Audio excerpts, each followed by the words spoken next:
Hi Beshies! For today's video, isi-share ko sa inyo kung paano kayo makakakuha or paano kayo makaka-download ng inyong digital national ID. So, it's something like this. Ayan, pwede nyong i-save sa phone nyo. So, marami nga sa atin ang nakapagpa-register na ng national ID pero hanggang ngayon, hindi pa nga nakaka-receive ng kanilang ID, ano. So, ako nagpa-register ako 2022 pa and kasama ko yung barkada ko. Meron akong vlog nun. Madami kami. And up until now, ako pa lang yung naka-receive ng ID. Yung mga kasabay ko, hindi pa sila nakakakuha ng ID. Asawa ko nakapagpa-register na rin siya and yung anak ko ng 2023 yata. And until now, wala pa rin yung kanilang mga national ID. Di ko sure, di ko matandaan kung 2022 ba or 2021 ako nagpa-register. Siguro lalagay ko na lang sa screen. I-check ko mamaya dun sa lumang vlog ko. Pero that time, inabot pa talaga namin yung sobrang long line sa pagkuha ng national ID.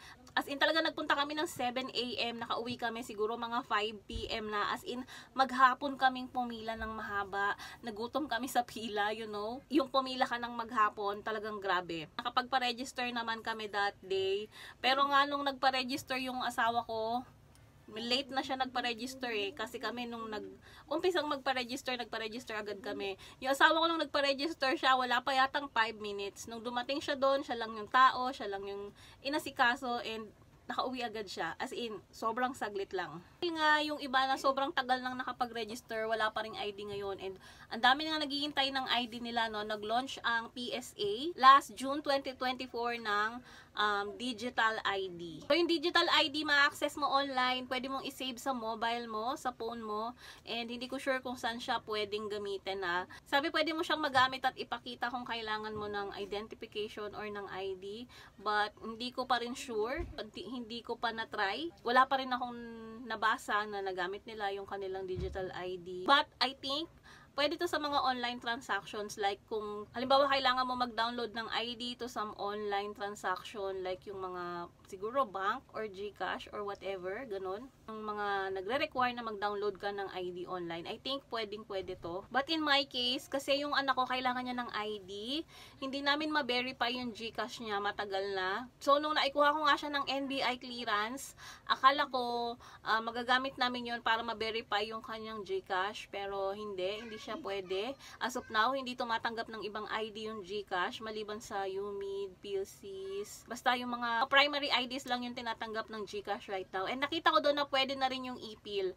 So, iba yung digital ID sa e-Pill ha. Yung digital ID is parang ID talaga siya, pero pwede mo siyang i-save sa mobile mo. While the e-Pill is yung parang black and white na ID na binibigay, or I think pwede din yung i-download, hindi ko lang sure, pero kasi yung anak ko naka-receive siya ng ganun. So yung ganyan na anak ko, ginupit ko and nilaminate ko. Hindi ko alam, pero ayaw siyang tanggapin sa GCash, so hindi pa rin namin ma-verify yung GCash niya. That's why naghanap ako ng ibang way. And nalaman ko nga na pwede naman palang mag-download ng digital national ID. So yun, ipapakita ko sa inyo kung paano yung ginawa ko.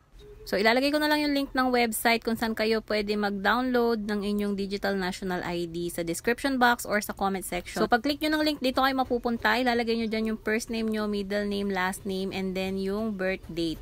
After nyo ma-fill out yan, i-click nyo lang yung continue. And then, lalabas dyan, nationalid.gov.ph would like to access your camera. I-allow nyo lang. Next is take live selfie. So, bawal naka-cap or naka-glasses. I-click mo lang yung take liveliness. Tapat mo lang yung mukha mo sa camera. Ayan. Sundin mo lang nakalagay dyan. Move closer. Hold still. Nabasa ko sa iba may mga times na hindi nagiging successful. So, if ever ganun, ulitin nyo lang ulit. And then, ganito na yung lalabas. Congratulations. You have been successfully verified.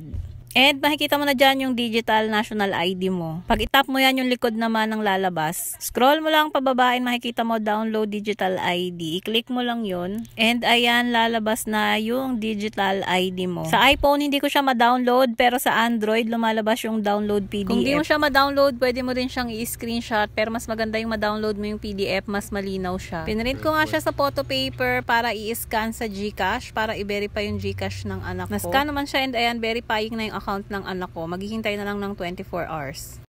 So, yun nga, nagamit nga namin yung pinrint kong ID para sa GCash ng anak ko. Na-scan siya sa GCash and waiting to verify na lang for 24 hours. So, i-update ko na lang siguro kayo kung na-verify ba yung GCash ng anak ko. But I think okay yun, mabe-verify siya. I do not suggest na i-print nyo rin yung digital ID like I did. Ginawa ko lang to para lang ma-scan ko sa GCash. So, siguro kung gagamitin nyo rin para ma-scan sa GCash, okay lang. Pero I don't think na magagamit to sa ibang mga transactions, no? Siguro, mas okay pa na ipakita nyo yung digital na lang or yung nakasave sa phone nyo. Hindi ko rin talaga sure kung saan-saan siya pwede gamitin. I'm still doing my research. As of now, ang sure ko lang is pwede siya sa mga online transactions. Like yung mga online transactions na nagre-require na mag-download ka ng iyong ID. Or like what I did nga, na ginamit ko siya pang scan sa GCash. Pero yeah, pinrint ko siya ng ganito sa photo paper.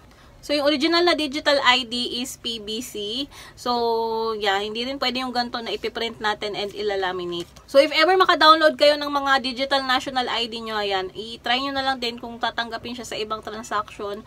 Pero, more on, I think, is pang online ito, no? So, sana kahit pa paano makatulong sa inyo itong video na to. If may questions kayo, mag-comment lang kayo dyan sa baba. Kung kaya kong sagutin yung question nyo, sasagutin ko. So, yun lang muna for now, beshies. Bye! Thank you for watching!